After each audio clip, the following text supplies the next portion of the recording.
오늘 아침 여러분들에게 봉독해드린 열왕기상 19장 10절부터 18절까지 말씀을 본문으로 해서 작고 세미한 음성이라는 제목의 말씀으로 여러분과 같이 은혜를 나누고자 합니다.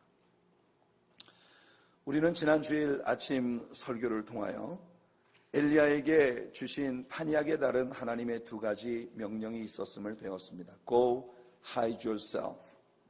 Go show yourself.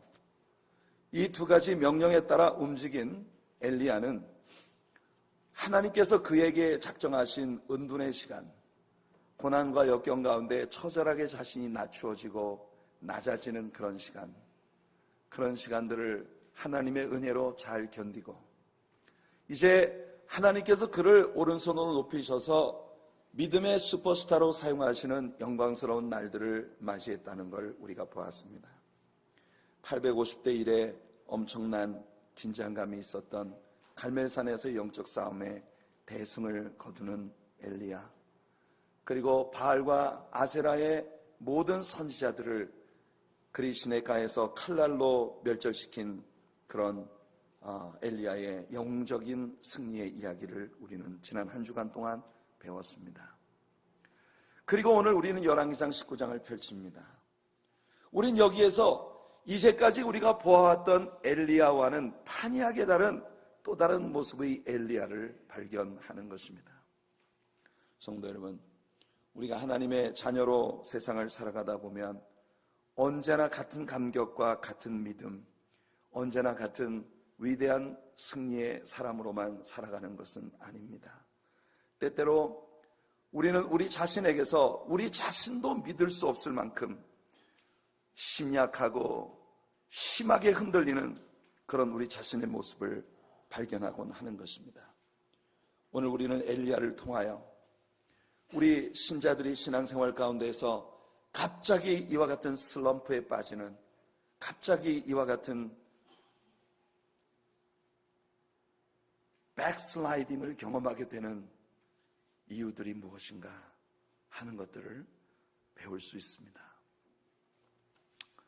갈멜산에서의 850대의 영적 싸움이 엘리야의 대승으로 끝나고 난 후 아합 왕은 이세벨에게 갈멜산에서 있었던 모든 일들을 고했습니다.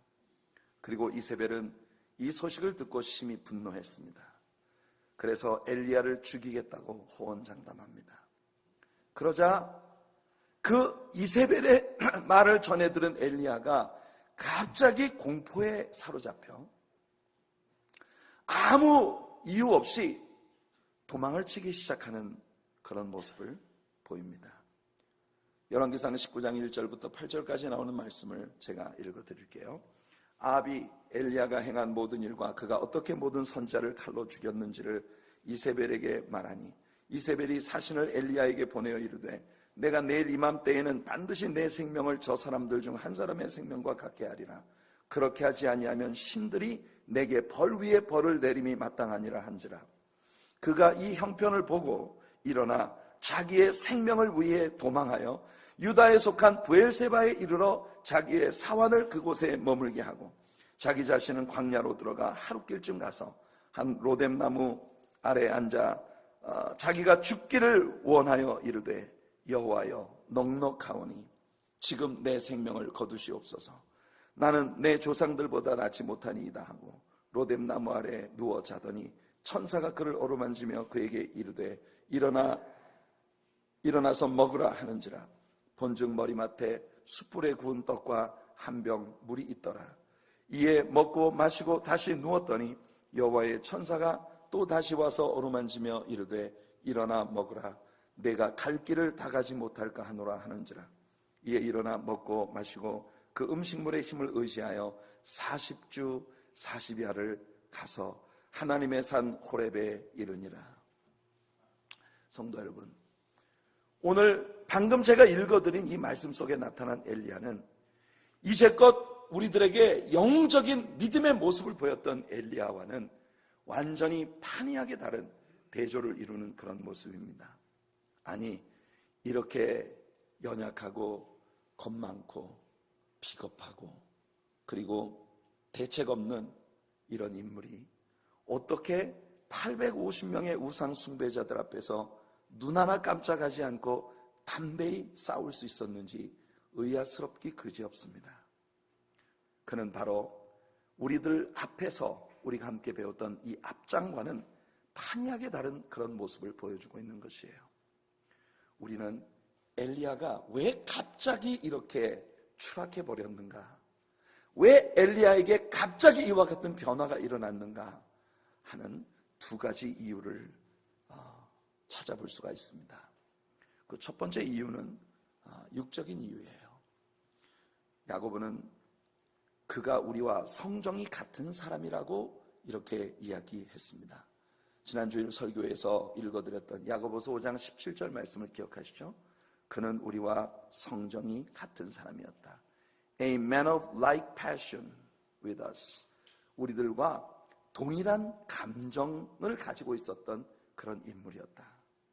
이 말은 그가 지극히 평범한, 우리들과 다를 바 없는 지극히 평범한 사람이었다는 것을 이야기하는 것이에요. 우리와 똑같은 감정선을 가진 사람. 우리가 슬플 때 그도 슬프고, 우리가 좋아하는 걸 그도 좋아하고, 우리가 실망하는 자리에서 그도 실망하고, 우리가 무서워하는 것을 그도 무서워하는, 우리와 동일한 감정을 가진 A man of like passion with us. 우리들과 동일한 감정을 가진 그런 인물이었다는 것입니다. 그렇기 때문에 갈멜산에서의 치열한 싸움의 하루는 그가 비록 믿음의 슈퍼스타로서 영웅적인 그런 모습을 보이긴 했지만 그에게 대단히 심한 육체적 피곤을 가져왔을 것이 틀림없다는 것입니다. 육신이 너무 지치고 너무 피곤하면 우리는 영적인 일을 감당하기가 어렵습니다. 우리가 슈퍼맨이 아니기 때문입니다. 그래서 우리는 우리의 육신을 잘 간수하고 컨트롤하고, 또 우리의 몸을 하나님이 우리가 이 지구상에 거하는 동안에 사용하도록 선물로 주신 우리들의 육체를 잘 간수하고 건강하게 관리해야 할 책임이 우리들에게 있는 것입니다. 우리는 심지어 예수님께서도 때때로 쉬어야 할 시간을 알고 계셨다고 하는 걸 복음서들을 통해 배웁니다. 마가복음 6장 31절을 보시면 예수님께서 제자들에게 말씀하십니다. 이르시되 너희는 따로 한적한 곳에 가서 잠깐 쉬어라 하시니 이는 오고 가는 사람이 많아 음식 먹을 겨를도 없습니다. 사람이라고 하는 존재는 말입니다, 뭔가 잘 된다고 생각하면 내 몸 망가지는 줄도 모르는 거예요. 내가 하고 있는 일에 돈이 잘 벌린다 그러면 여러분 밤잠을 자는 것도 잊어버립니다. 내가 하고 있는 일들이 뭔가 승승장구해가고 있다, 그래서 탄력을 받게 되면 자기가 슈퍼맨인 줄 알아요. 그래서 사람들이 자기의 몸을 함부로 막 굴리는 거예요. 많은 곳에서 우리들은 그렇게 우리의 몸을 정말 관리하지 않는 그런 우리 자신을 보는 것입니다. 예수님은 제자들이 지금 하고 있는 일이 대단히 거룩하고 아름다운 영적인 일이었지만 그 영적인 일에도 그들의 제한된 육체는 피곤을 느낄 수 있다는 걸 이해하시고 계신 거예요. 그래서 예수님은 제자들에게 좀 쉬어라 라고 말씀하시는 것입니다. 성도 여러분, 좀 쉬십시오. 갑자기 너무 행복한 이야기를 해서 여러분들이 당황하시는 것 같아요. 좀 쉬십시오. 그러니까 여러분들이 성경 읽는 거 좀 쉬자. 전도하는 것 좀 쉬자. 예배하는 것 좀 쉬자. 혹시 여러분들의 마음속에 그런 생각이 먼저 오는 것이 아닌지 모르겠습니다. 엘리야는 그날 하루 아주 혹독하고 그야말로 그에게 있어서 롱데이를 보냈습니다. 그런데 그의 육체가 한참 피곤에 찌들어 있을 때 이세벨이라고 하는 여인이 보낸 메시지는 엘리야를 심히 당황스럽게 했고 믿음으로 반응하지 못하도록 아주 처절하게 연약한 그런 자신의 모습을 드러내도록 만들어버린 것입니다. 여러분들, 하나님과의 사랑을 유지하려면 여러분들이 육신적으로 지나치게 피곤하지 않도록 여러분 자신을 잘 관리하셔야 합니다. 자, 그 다음 엘리야를 갑자기 이렇게 침체에 빠뜨린 또 다른 이유를 찾는다면 그것은 무엇보다도 영적인 이유가 있을 것입니다. 이것이 육신적인 이유보다 훨씬 더 큰 비중을 가지고 있다고 봅니다. 무엇보다도 첫째로 엘리야는 하나님을 바라보는 데 실패했어요. 하나님만 바라보던, 줄곧 하나님만 바라보던 믿음의 눈을 떼고 갑자기 이세벨이라고 하는 존재를 바라보니까 그 순간 급격히 빠른 속도로 그의 마음에 불안과 공포가 찾아온 것이에요. 이 장면을 보면 딱 생각나는 인물이 없습니까? 베드로가 떠오르지 않습니까? 여러분, 그는 주님을 바라볼 때 담대히 험한 파도 흉흉한 바다 위를 걸었습니다. 그러나 마태복음 14장 29절로 31절을 보면 그 바다 위를 걷던 베드로가 갑자기 바닷속으로 빠져든 순서가 아주 정확하게 묘사되어 있습니다.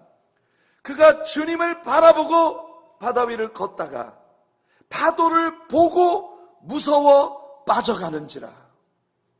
이 단계들을 여러분 생각해야 합니다. 주님을 바라볼 때 그는 물 위를 걸었습니다.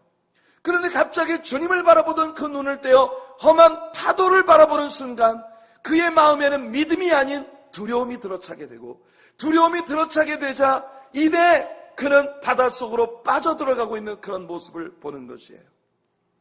시편 63편에서 다윗은 그가 유다 광야에 도망다니고 있을 때 믿음의 눈을 들어 무엇을 바라보고 있는지를 말하고 있습니다.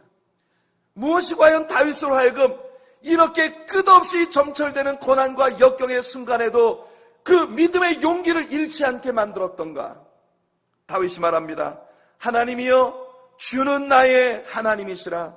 내가 간절히 주를 찾되 물이 없어 마르고 황폐한 땅에서 내 영혼이 주를 갈망하며 내 육체가 주를 앙모하나이다. 내가 주의 권능과 영광을 보기 위하여 이와 같이 성소에서 주를 바라보았나이다. 사랑하는 성도 여러분, 지금 다윗은 그가 묘사하고 있는 것처럼 물이 없어 마르고 황폐한 광야에 산중과 아멸에 요리하고 있습니다. 심지어 다윗은 그가 땅의 끝에 처해 있다고까지 묘사를 하고 있어요.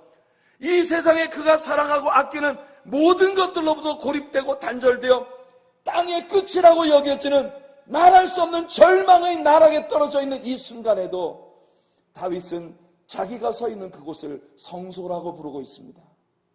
이것이 영광입니다. 이것이 은혜입니다.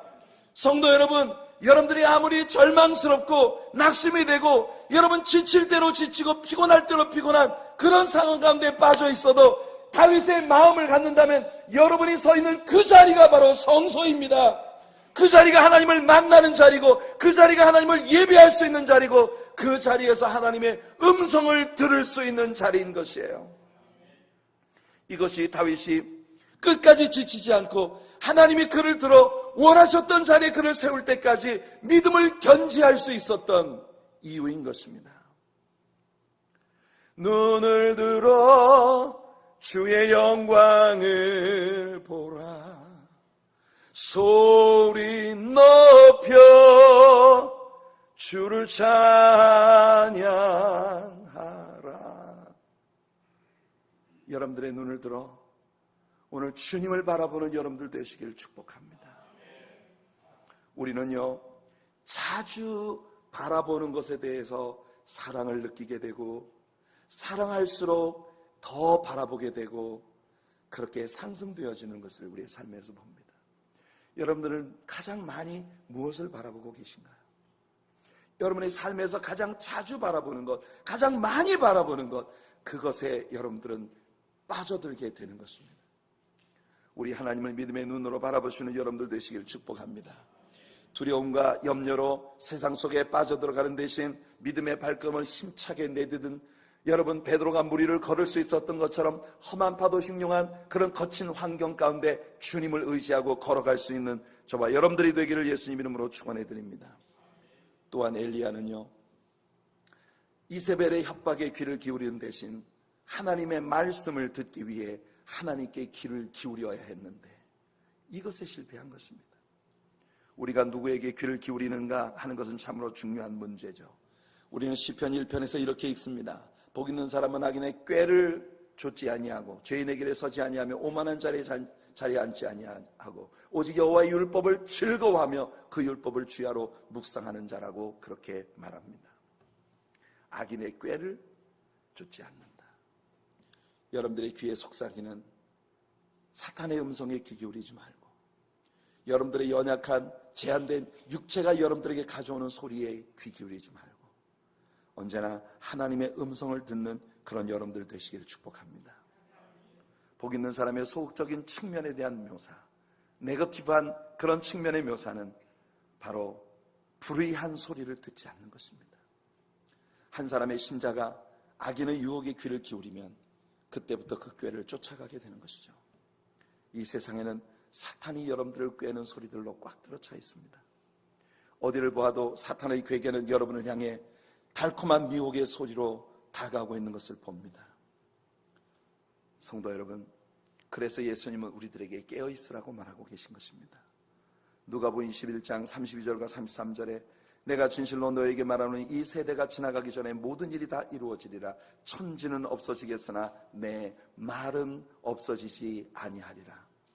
흔들림이 없고 변함이 없고 다함이 없는 그런 신앙 위에 서기를 원하신다면 천지는 없어져도 끝까지 없어지지 아니할 하나님의 말씀에 귀 기울이시는 여러분들 되시기를 축복합니다. 지금 너무 좋은 기회입니다. 100일 동안에 걸쳐서 우리 온 교우들이 힘을 합해 서로를 격려하며 창세기부터 요한계시록까지 성경을 구속사적인 그런 공부를 해가면서 일독을 해가고 있어요. 얼마나 좋은 찬스입니까? 여러분, 이 찬스를 절대로 놓치지 마시길 바랍니다. 여러분들 혹시 지나온 평생에 아직 한 번도 성경을 일독을 제대로 해본 적이 없으시다면 지금이 황금 찬스입니다. 제가 참으로 이상하게 생각하는 것은 지난 2장 17장과 18장에서 매 순간 매 발걸음을 옮길 때마다 하나님의 음성에 귀 기울이고 주님의 음성에 즉각 순종하고 움직이던 이 엘리야가 왜 지금은 하나님의 음성에 귀 기울이지 아니하고 이세벨의 음성에 그렇게 귀를 크게 열고 있는가 하는 것입니다. 열왕기상 17장 2절에서 여호와의 말씀이 엘리야에게 임하여 이르시되 뭐라고 합니까? 그리 시내로 가라. 열왕기상 17장 8절에 여호와의 말씀이 엘리야에게 또 임하여 이르시되 뭐라고 하십니까? 이번엔 사르밧 과부에게 가라. 18장 1절을 보면 많은 날이 지나고 제3년에 여호와의 말씀이 엘리야에게 임하여 이르시되 너는 가서 아합에게 보이라. 열왕기상 18장 36절을 보면 저녁 소재 들을 때 이르러 선지자 엘리야가 나아가서 말하되 아브라함과 이삭과 이스라엘 하나님 여호와여 주께서 이스라엘 중에서 하나님이신 것과 내가 주의 종인 것과 내가 주의 말씀대로 이 모든 일을 행하는 것을 오늘 알게 하옵소서. 여러분, 엘리야가 자신에 대하여 이스라엘의 모든 백성들이 알게 되기를 바랐던 것은 아주 단순했습니다. 하나님이 하나님이신 것과 내가 하나님의 종이라는 것과 내가 이 땅에 행하는 모든 일들이 오직 하나님의 말씀에 순종하여 하는 일이라는 걸 이 모든 사람들로 하여금 알게 하여 주시옵소서. 이것이 승리의 비결인 것입니다. 하나님이 하나님 되신 것, 내가 하나님의 백성이라는 것, 그리고 나는 오직 하나님의 말씀에 순복한다는 것, 이 부분이 살아있을 때 우리의 삶은 역사가 따르는 것입니다. 아마도 가장 확실한 이유는 그에게 두려움이 왔기 때문이겠죠. 두려움은 주님에게서 그 눈을 돌릴 때, 주님의 음성을 듣지 않을 때, 그래서 믿음이 연약해질 때 찾아오는 것입니다. 우리는 주님을 바라볼 때, 그리고 주님의 음성을 들을 때, 또한 믿음으로 주님께 나의 삶을 맡길 때 두려움이 사라지고 주님의 평화와 안식이 우리의 마음에 찾아드는 것을 보게 될 것입니다. 엘리야의 두려움은 그의 참을성을 빼앗아갔고 그 인내치 못함은 그를 불순종으로 몰고 간 것입니다. 참된 믿음을 가진 사람은 성급하게 되지 아니한다고 이사야가 외칩니다. 마음이 급하고 화를 잘 내고 그래서 실수를 많이 하는 것과 믿음의 견고함이 비견되어진다는 것이 상당히 흥미로운 일입니다. 여러분, 저는 이 말씀에서 참 많은 교훈을 받아요. 저도 제법 성질이 급한 편이거든요. 화도 잘 내고 때때로 쉽게 흥분하고 마음 상하고. 그런데 이사야 선지자의 이 말씀을 늘 마음에 새기려고 했습니다. 믿음이 있는 자는 성질 급하게 굴지 않는다. 하나님께서 이사야를 통해 그렇게 말씀하셨기 때문에 옛날 말입니다. 우리 개역한글 성경에서는 그 반석을 믿는 자는 급절하게 되지 아니하리라 그랬어요. 급절하게 되지 않는다. 여러분, 급절한다는 말이 무슨 말입니까? 급하게 모든 게 다 끊어져 버리는 거예요. 화를 잘 낸다는 건 믿음이 없다는 증거입니다. 우리들 모두에게 하나님께서 이 일을 통해 교훈하시기를 소원합니다. 급기야 엘리야의 이와 같은 영적 상태는 그에게 교만과 불신앙의 말들을 가져다 줍니다. 그는 지칠 대로 지쳐서 로뎀나무 그루터기에 쓰러져 잠을 잤습니다. 잠자리에 들며 그는 말합니다.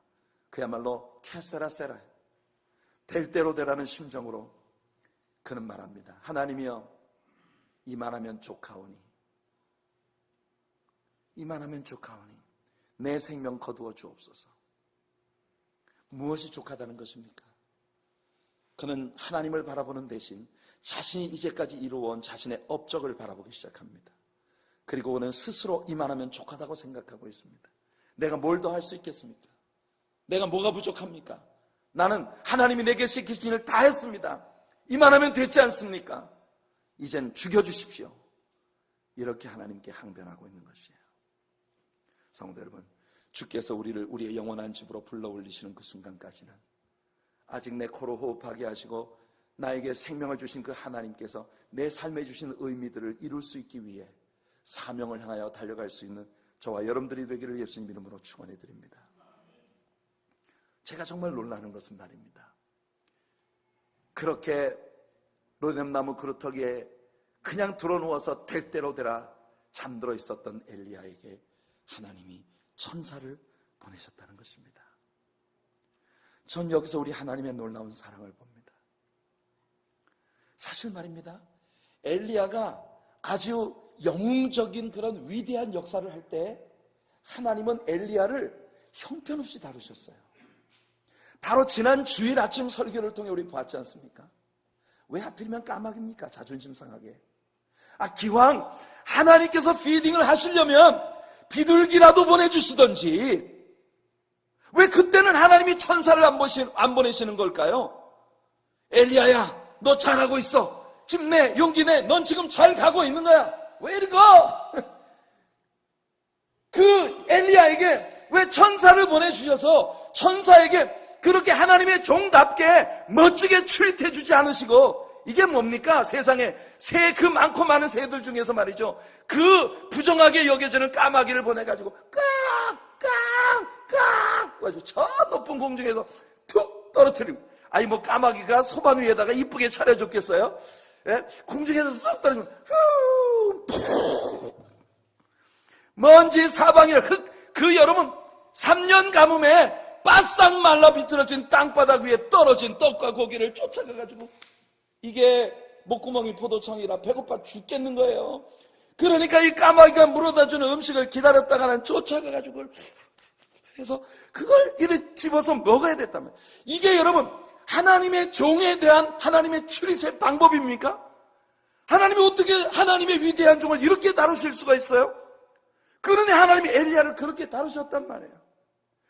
예수님 말씀대로 히브리 땅에 과부가 없어서 저 북쪽 시돈 지방에 사렙다 혹은 사르밧의 과부의 집에 그를 보내셔서 그 과부의 집에서, 그것도 말이에요, 기왕 과부면 좀 먹을 거나 풍족하고 부유하긴 한 집안에 보내셔서 얻어먹게 하시면 그도 좀 덜 할 텐데, 이거는 지금 애하고 같이 나가서 나뭇가지 져서 오늘 먹고 내일 죽자는 이 가련한 집에 엘리야를 보내셔서 빈대처럼 얻어먹게 한다는 말이에요.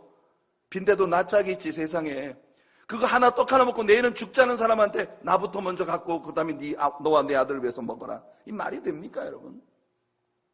엘리야가 하나님 말씀에 순복하고 정말 슈퍼맨 같은 그런 신앙인으로 서 있었을 때 하나님은요 엘리야를 마구 다루셨습니다.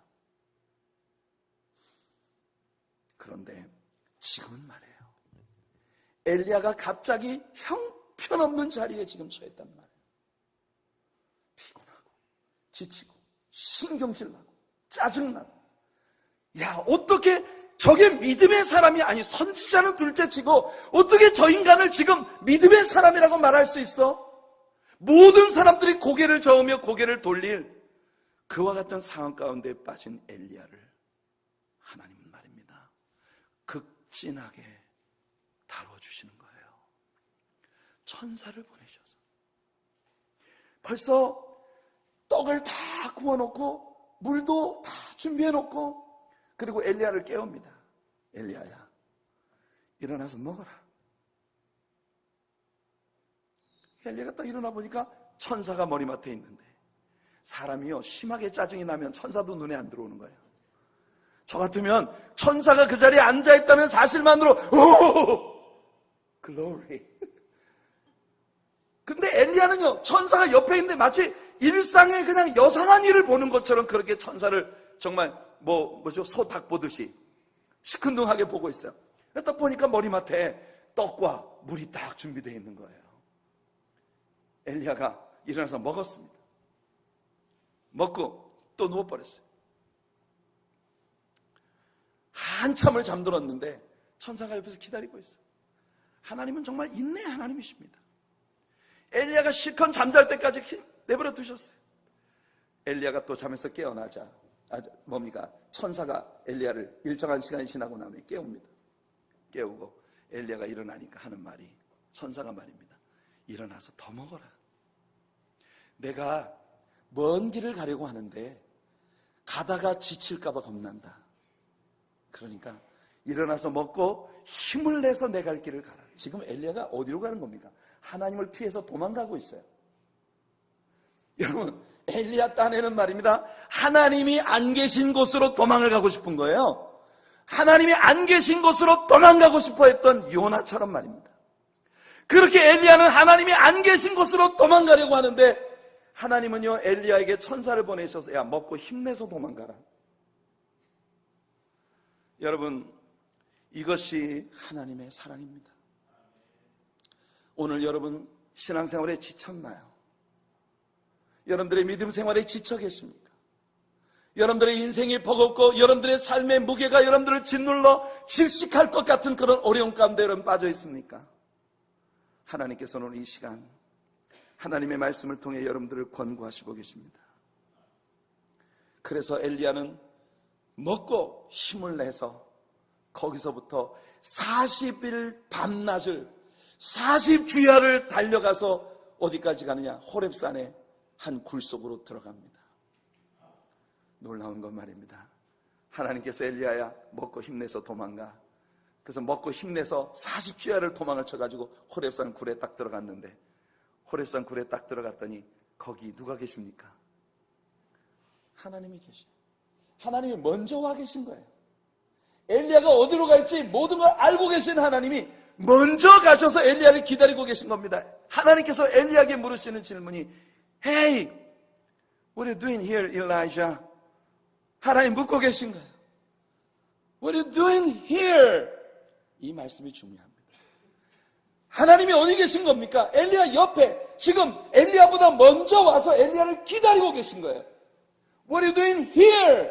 하나님이 What are you doing there, Elijah? 저 높은 꼭대기 위에서 엘리야를 보고 하시는 말씀이 아닙니다. What are you doing there? 그렇게 하나님 말씀하지 않고 hey, What are you doing here? 여러분들이 지금 어떤 상황 가운데 계시든 하나님이 그곳에 여러분과 함께 하십니다. 여러분들이 처해 있는 그 상황에 여러분보다 먼저 오셔서 여러분을 기다리고 계신 우리 하나님, 그 하나님께서 엘리야를 만나 주신 것입니다. 여기서 하나님께서는 엘리야에게 너무나 소중한 그런 경험을 갖게 하십니다.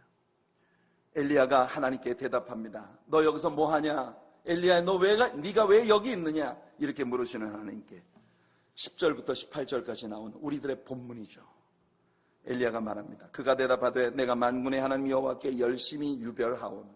여러분 옛날 개역한글 성경에서는 열심히 특심하오니, 특심한, 내가 하나님 앞에 유별난 열심을 가지고 살아왔지 않습니까?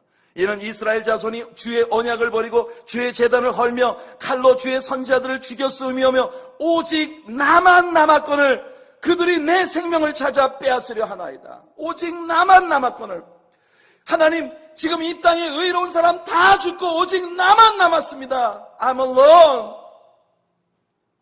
이것을 일라이자 컴플렉스라고 하는 겁니다. 엘리야 컴플렉스. 이 세상이 다 타락하고 다 범죄하고 다 무너졌는데 나만 혼자 남았습니다. 여호와께서 엘리야에게 이르시되 너는 나가서 여호와 앞에서 산에 서라. 그리고 여호와께서 지나가시는데 여호와 앞에 크고 강한 바람이 산을 가르고 바위를 부수는데 바람 가운데 여호와께서 계시지 아니하며 바람 후에 지진이 있었으나 그 지진 가운데도 여호와께서 계시지 아니하며 또 지진 후에 불이 있었는데 불 가운데서도 여호와께서 계시지 아니하더니 그 불 후에 세미한 소리가 있는지라. 엘리야가 듣고 겉옷으로 얼굴을 가리고 나가 굴 어귀의 섬에 소리가 그에게 임하여 이르시되 엘리야야 내가 어찌하여 여기 있느냐. 그가 대답하되 내가 만군의 하나님 여호와께 열심히 유별하오니 이는 이스라엘 자손이 주의 언약을 버리고 주의 제단을 헐며 칼로 주의 선지자들을 죽였으며 오직 나만 남았거늘 그들이 내 생명을 찾아 빼앗으려 하나이다. 엘리야는 지금 똑같은 말을 세 번째 하고 있는 것입니다.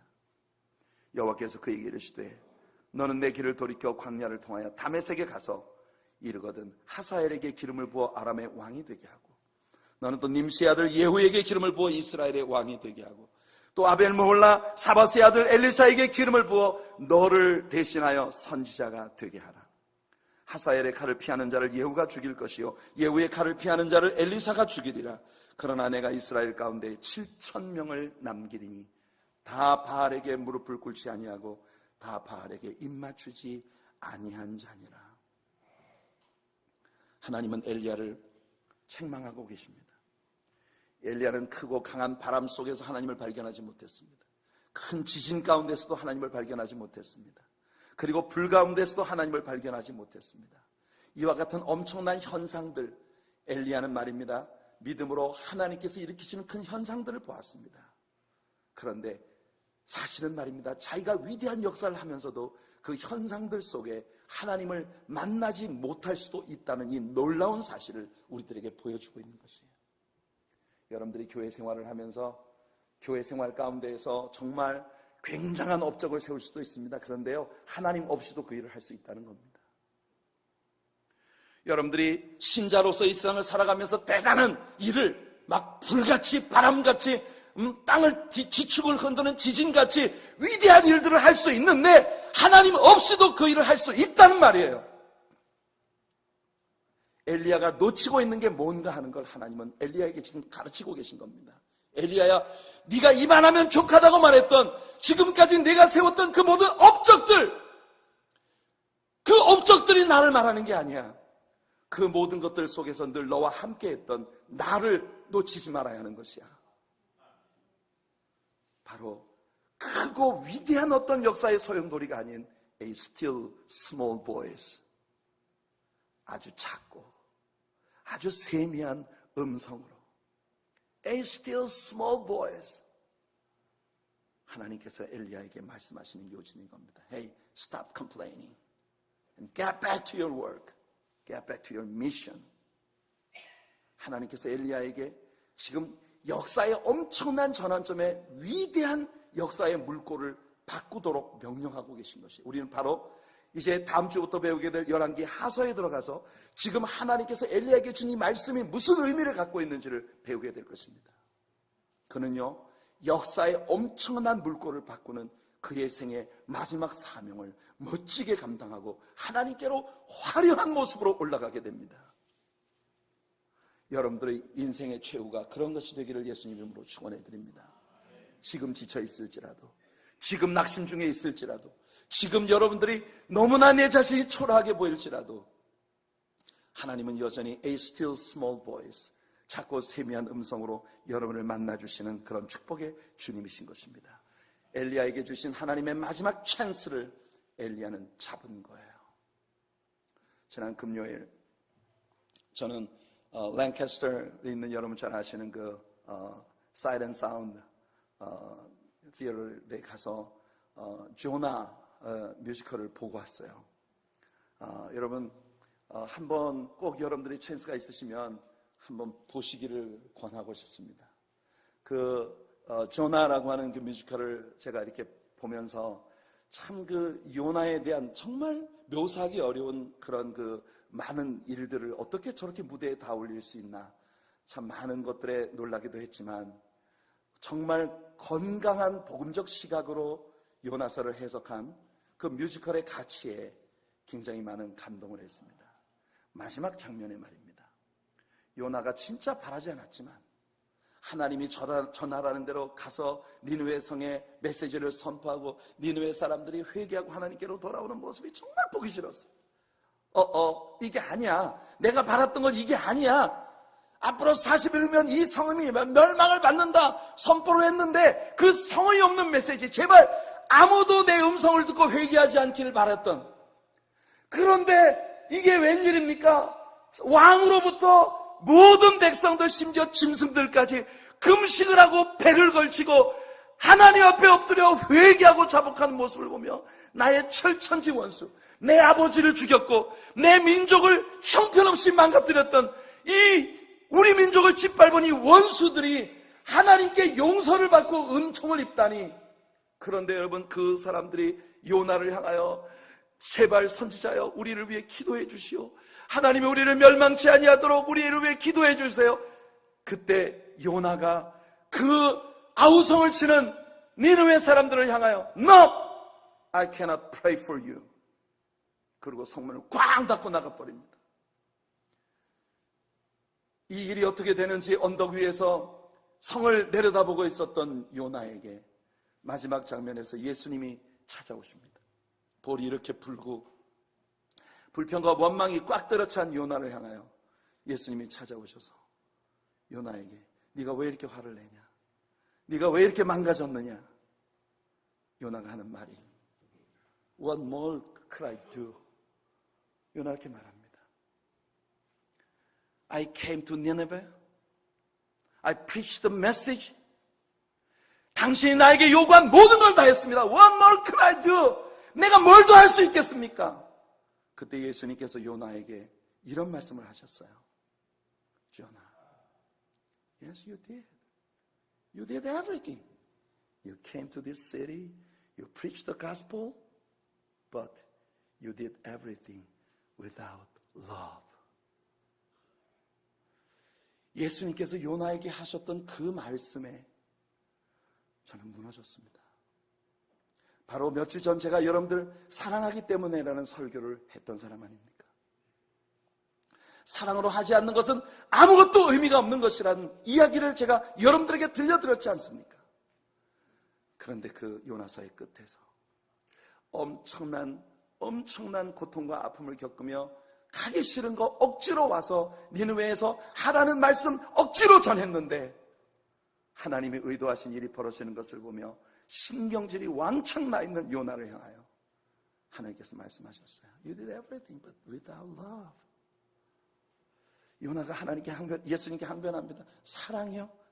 그 사랑이 얼마나 엄청난 대가를 지불해야 되는 건지 압니까? 정말 내 부모를 죽인 원수, 내 동족들을 멸절시킨 원수, 그 원수들, 저 미운 꼬라지들을 내가 눈 뜨고 봐야 하고, 사랑에는 물질의 희생이 따라야 하고, 내 모든 몸을 내줘야 하고, 내 모든 희생을 감수해야 합니다. 세상에 어떤 바보가 그런 짓을 하겠습니까? 그때 예수님께서 요나에게 주시는 말씀이 Me. 이 요나라고 하는 드라마는 예수님의 십자가의 스토리로 끝났습니다. 예수님이 왜 십자가에 못 박혀 죽으셨는가? 그는요, 그의 원수들을 위하여 그의 몸을 내려놓으신 것이에요. 사랑하는 성도 여러분, 오늘 아침 엘리야에게 마지막 찬스를 주신 우리 하나님, 그리고 그 하나님을 만나 하나님이 주신 그 마지막 찬스를 놓치지 않았던 엘리야처럼 오늘 그 사랑 가운데로 돌아가는 저와 여러분들이 되기를 예수님 이름으로 축원해 드립니다.